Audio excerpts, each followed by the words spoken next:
In this video, I thought it'd be cool to document some of the VFX work done in Day Zero. So let's jump right in. The problem we had on location is that the blood was draining into the floor.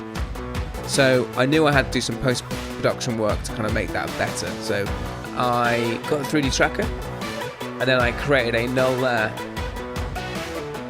And then I got two dark red solids.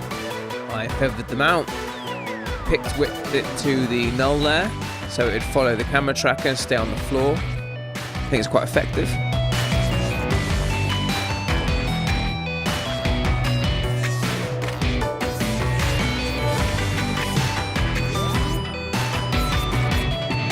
So much like the blood effect, this has got a null layer and some motion tracking.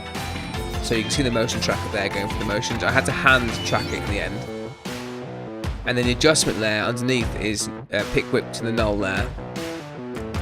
The adjustment layer has the light rays effect on it, and this is the effect that I modified to give off the light rays. The final part was then to put a mask over the effect, and then to stick it to the wrist I had to manually motion track each individual element of that mask. I was thinking about doing this practically before we were shooting, so get some contacts. I decided to risk it and just think, you know what, I'll do it in post. I did do a couple of tests and knew the kind of look I wanted to do. The hardest bit of this was the motion tracking. Essentially, there was a left eye and a right eye null, and then I made two comps with the effect within them for the actual eye look. I had to motion track the movement of the eye, which was really difficult, because eyes generally don't stay still no matter how hard you try. And there was also a glide tracking shot as well.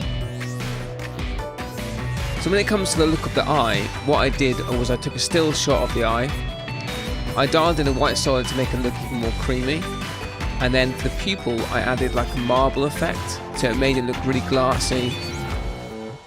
For the right eye I did the same process, except if you look closely at the raw shot, there's some shadow coming from the ground which affects his eye.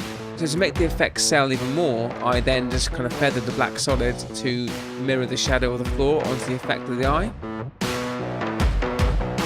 Anyway, that was my VFX breakdown for Day Zero. Until next time, ta-ra.